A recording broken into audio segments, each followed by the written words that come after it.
Hello YouTube, DoctorTactical here. The doctor will see you now. Welcome back.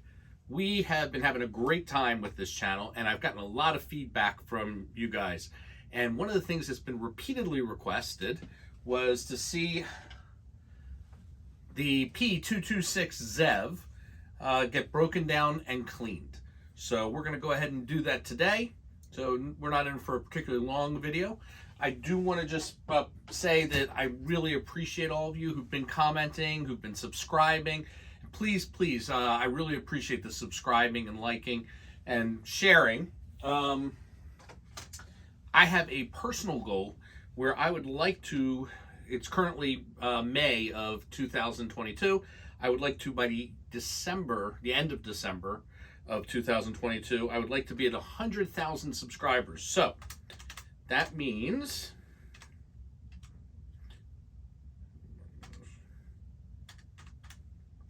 so far we only need 99,738 more subscribers and goals hit.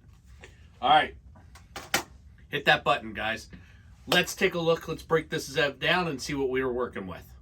Okay, let me introduce you to my setup here. Now, a lot of times I'll use an ultrasonic unit. We're not going to be using that for this setup for the cleaning we're doing today, but I will do a separate video on the proper and appropriate use of an ultrasonic. I've seen a lot of videos out there that really concern me a little bit, just with the basic understanding, and we can do damage with these ultrasonic units, so it definitely warrants its own video.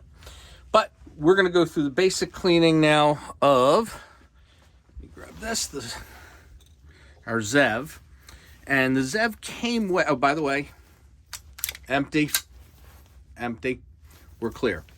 It came with a cover for the Romeo 1 Pro, and we're going to go ahead and put that on. It's not watertight, it's not, certainly not lube tight or anything like that. But really, that's not a part of the cleaning process. And I just want to protect that lens as much as possible from some of the stuff I'm going to be using. All right, so as we've pointed out before when we looked at this gun, it has a threaded barrel. And we're going to want to take this knurled cap off because that's just going to get in the way. Actually, you know what? Hold on.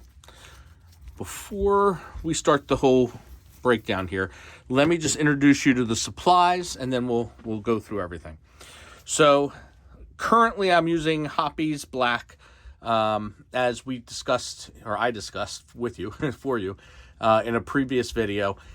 I have a ton of other cleaning agents and lubricants, but right now this is sort of what I'm using. Although I have to say I am probably going to eventually be switching over to grease as the lubricant. I've had so many really educated commenters come on, and I've done some research based on what I've been told, and I think that grease is going to be the way I go. And I actually do have grease here, but I'm going to stay the course right now because this gun has been shooting phenomenally with the hops or hoppies.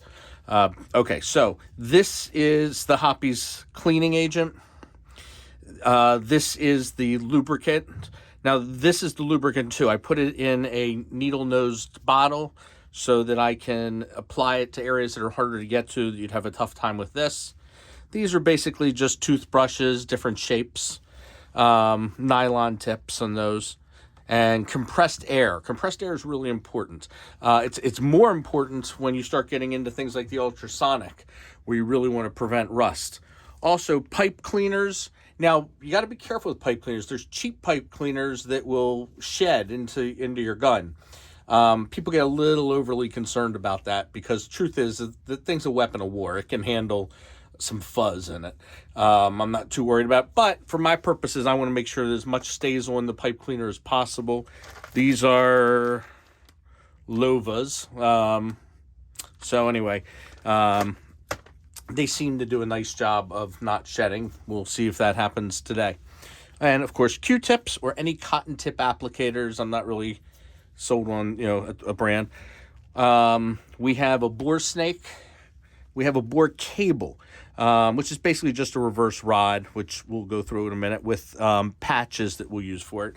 And this in any auto store or Walmart or anything, you can get these, they're called microfiber. They're not like the microfiber you use on glasses, though. These are the microfiber that you use on your car or windshield or that type of thing.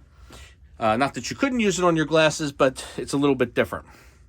Okay, now one thing that's not on here that I like to use, now that I've already introduced all the armamentarium, and we'll get that out of the way for a moment, are paper plates. I want to keep everything as tidy as possible. So I kind of have a cleaning plate and I've got a lubricant plate. We'll put the lubricant plate out of the way. I am an advocate for separating the steps of lubrication and cleaning.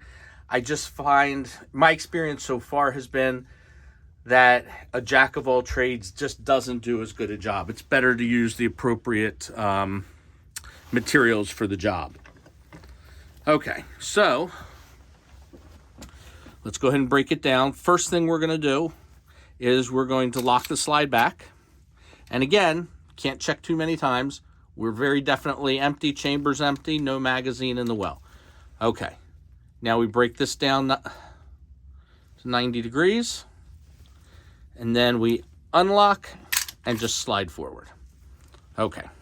Oh, I started to take this off. This does have to come off the knurled end here. So I'm going to move this stuff out of the way, and we're going to focus on the slide first.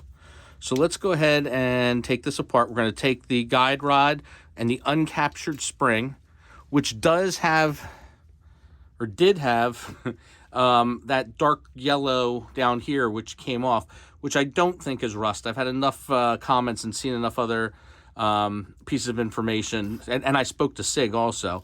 I just don't like the way it came off with the very first cleaning I did. But this is the painted end is the part that goes down onto the base of the rod, and this is a fairly hefty rod. Okay. Since you last saw this gun, it's probably had about 2,500 rounds put through it with 0 malfunctions. So I think we've got the hang of this. I think there's two things that have happened. One, it's clearly broken in, but two, and by the way, it's working beautifully. Two is that I've gotten enough feedback that it really should be, I think, the case that when you get a new gun and when I get a new gun, that we take these guns and we clean them from the factory. A lot of times the factories put onto the gun materials that are designed to protect it from rust more so than as a lubricant for shooting. And that may very well have been what's in here, or it could very well just been it was something different that didn't react well with the lube that I put on. But with both of those in mind, I think it's foolish, now that I'm learning more and more about this, to take a gun straight from the box and go out and just start shooting it. I think you really should go through it and make sure that everything is in good working order and get it properly lubed. I don't know how well you can see this, but I see little flakes, little powder flakes inside of the barrel. So this barrel is not a clean barrel. Which we knew anyway, but you can see it. All right, we're not going to be taking apart the firing pin mechanism at this time. So the first thing I'm going to do with this is I'm just going to spray it. I'm going to spray down into the barrel and get the feeding ramp. I'm going to spray the spring and the guide rod. I'm going to spray the internal aspect.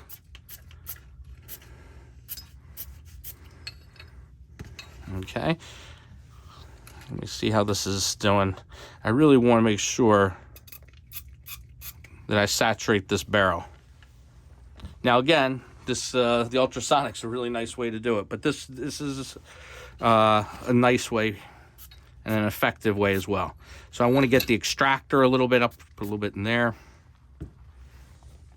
Okay, and I'm going to move this plate away for a moment.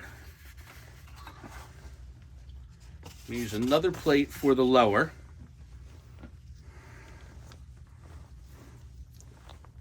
And again,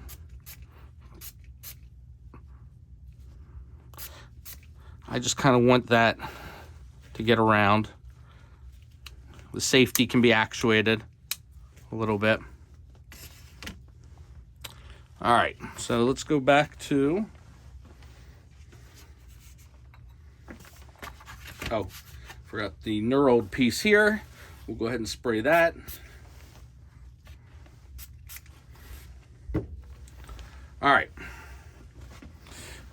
So I'm just going to take this microfiber cloth and I'm just going to start cleaning parts. Like this is not, the guide rod here is easy to clean. It's not going to be very retentive for things. It's smooth. There aren't really nooks and crannies on it. I mean, basically, as far as a piece like this goes, I'm done. It's clean. And I'm going to go ahead and just lay it over here. It's a spring.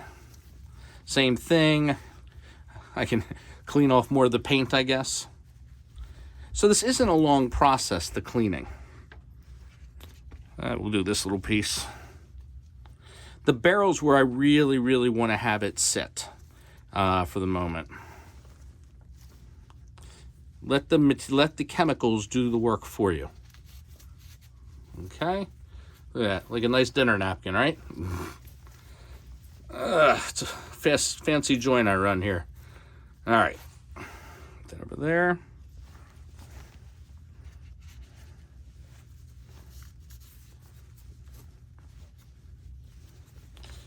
All right, so we want to get all the smooth parts as clean as we can get them. This is just sort of a course. Now let's look up here and we can see the wear. This is what I was talking about in the I think the very first video, if not the first or second.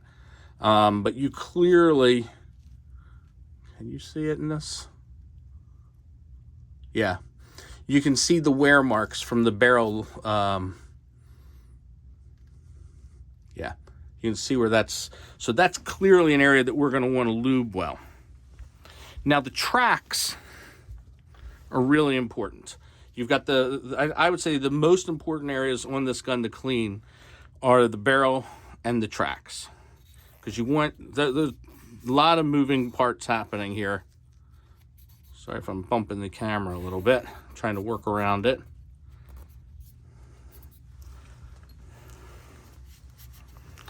And if you can, let me see if I can get this in here.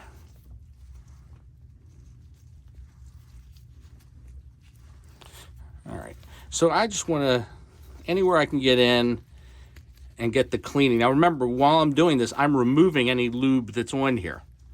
So, and I gotta, almost forgot about using my toothbrush here. You know, when I clean a gun, I find it very, very relaxing. I enjoy doing it. I sit down here. I get really, really, really anal retentive while I'm doing it. And I just clean the hell out of the thing.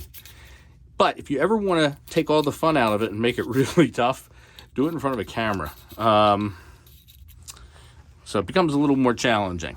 All right. So we're starting to shine up a little here. Let me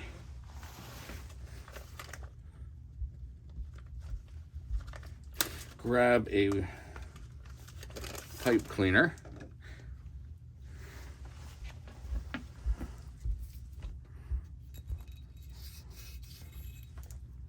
Good. That pipe cleaner does a nice job of just sort of getting in there.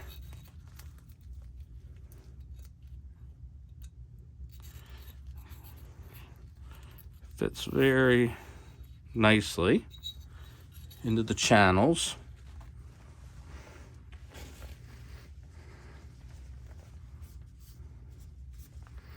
Okay.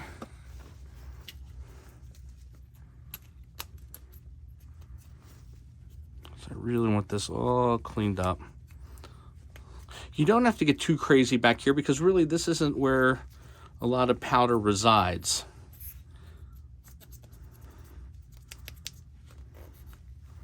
Okay. Let's get to the barrel. I like to do the outside of the barrel first.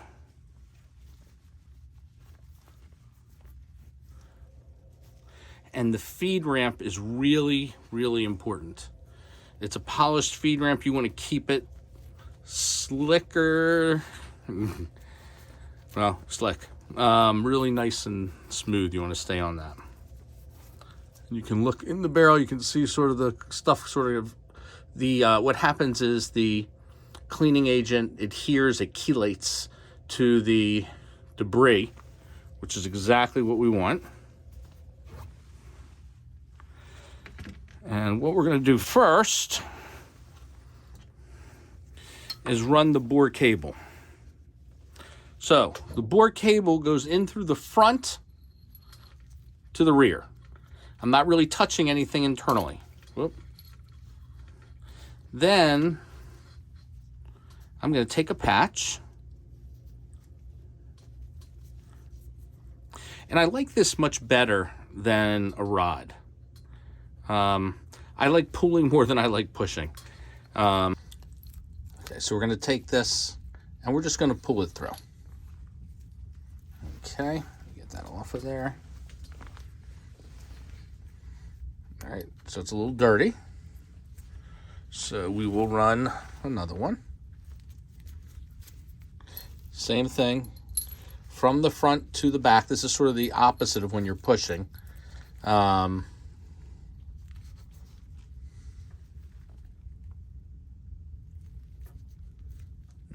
Okay. And we'll run it through. And again, it's a little dirty. Let me get a fresh one.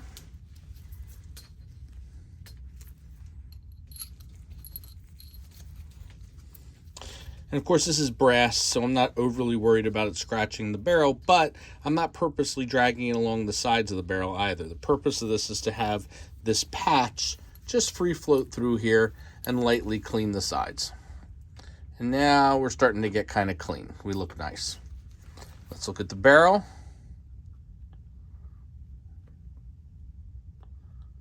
It's looking pretty clean. I'm not seeing that debris in there. So put that aside. And that is when I run a bore snake. So I do 2 passes with the bore snake. The first one is after I'm convinced that everything is pretty much as clean as I'm going to get it, given the current instrumentation. Now, for those of you not familiar with bore snakes, it has an identifying number on this brass weight, 38 or 35. Should be 38, I think. Well, anyway, identifying the caliber that this is set for. So you've got a brass weight followed by a cord, followed by a plastic guide piece.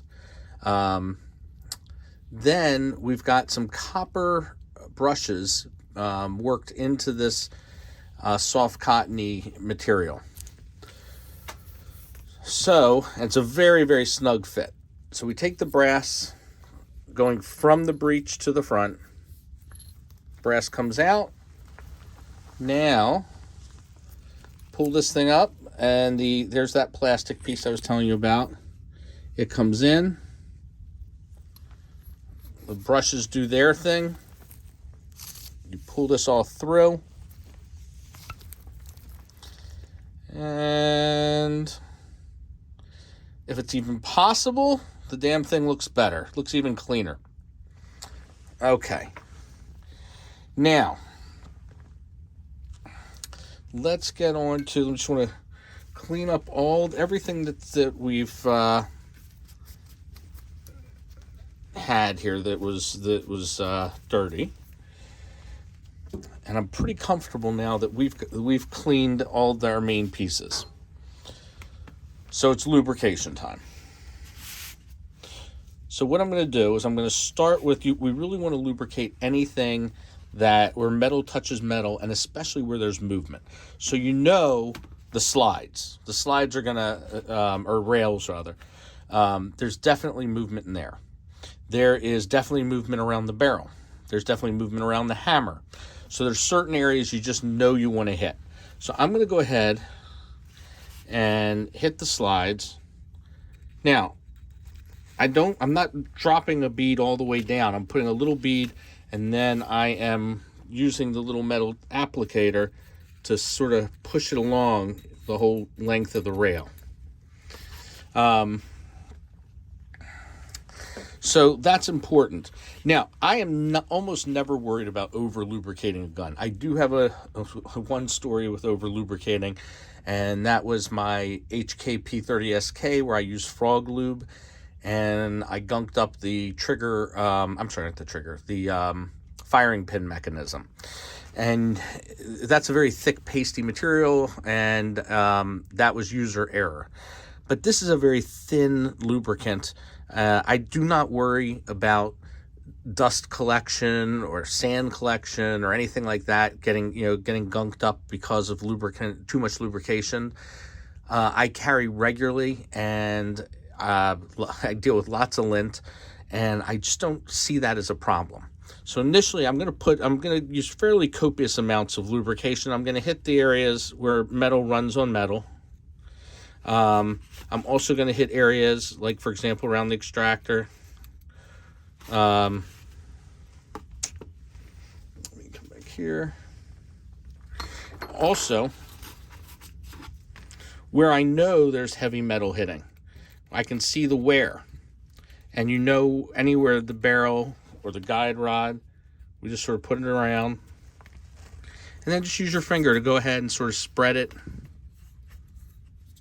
You want to get the breech face here where the firing pin comes out of. I'm not trying to put lubrication down into the firing pin hole.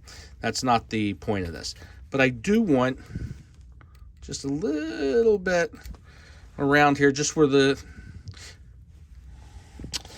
going to be some action.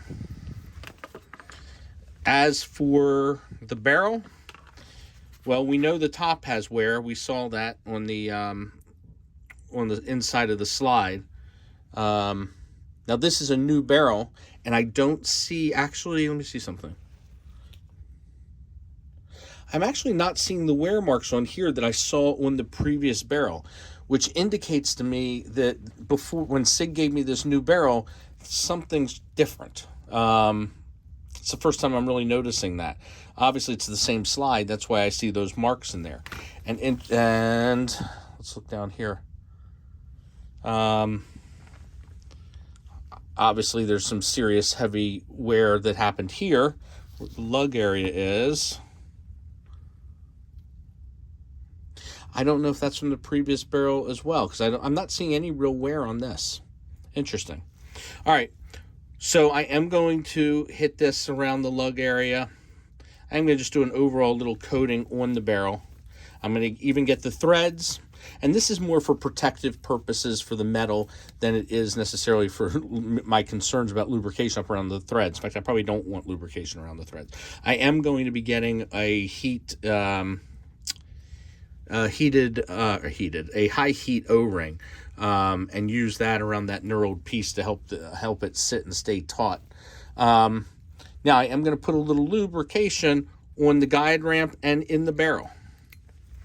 And this is the second time, once I let that sort of sit in there for a second, that I will run my bore snake. Let me get that ready here. So I ran it once when I was convinced that the barrel was clean. And now I'll run it just to get rid of excess lubrication. And actually have the bore snake evenly disperse the little lubricant and get rid of any real excess. And then I'll take the bore snake and it goes in the standard dishwasher, not a dishwasher, in the washer and dryer. And that is really exactly what I want to see when I look down the barrel of this. And as I say, this is the only time I want to look down this end of the barrel. But you can really see that's beautiful. So anyway, I'm not concerned, as I said, about over lubrication. I do worry about over lubrication in the sense that if I have it in a holster and it starts dripping into my pants, that's bad. But otherwise, I'm gonna dry a lot of this stuff off before I put everything back together. Now I will put lubrication on the guide rod, and I will put lubrication on the spring. And actually what I have on the guide rod's on my fingers. I can really just sort of spread it around. But again, this is more for anti-corrosive purposes. I'm trying to protect the metal. And on the rails, got my safety up, which we will be hitting too. And a little bit around. Really anything that moves and rubs will actuate the safety a little bit.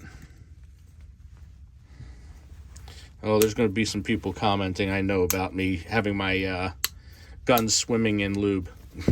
But you know what? I think that there really isn't a downside to this, except for, as I mentioned, the staining of clothing. I just haven't had issues. All right. Now, as for the trigger, I'll put a little bit up around the trigger too.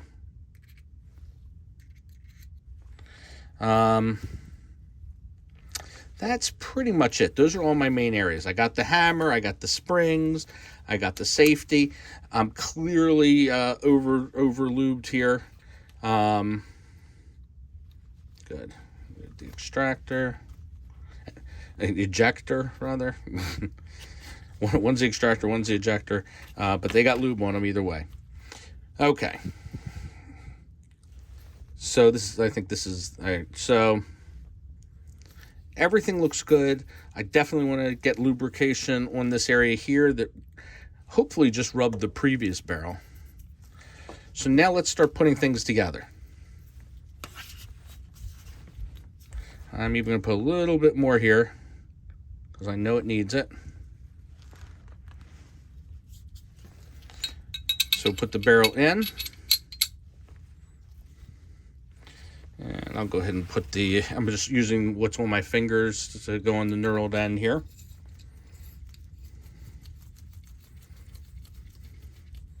Tighten that down. And of course a little bit on the barrel lug area. All right, the yellow painted area goes down to the flat end of the pole. Okay, we've got our non-captured spring here, which will go in.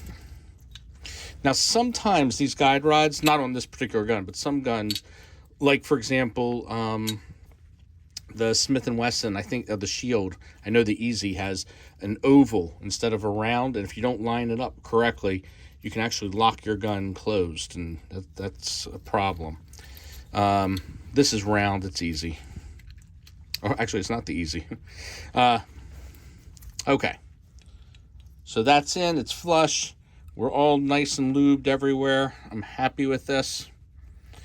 So, now, you saw me use this. One of the things I like about these things, I'm going to change gloves here, these cloths, is they come in some pretty crazy colors, which makes it easy not to confuse what you used with what. So I use that one with the cleaning agent, which does a nice job of removing lubrication. So clearly, I don't want to dry my lubricant off with an agent that's also going to remove it. So let's go green. And I'm just going to go around, just want to sort of get the excess off of this.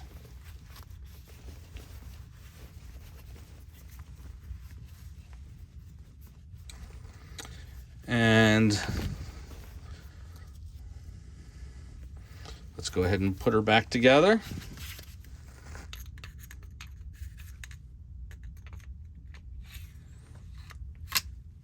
Okay, we're going to take her all the way back to lock it. Bring that back.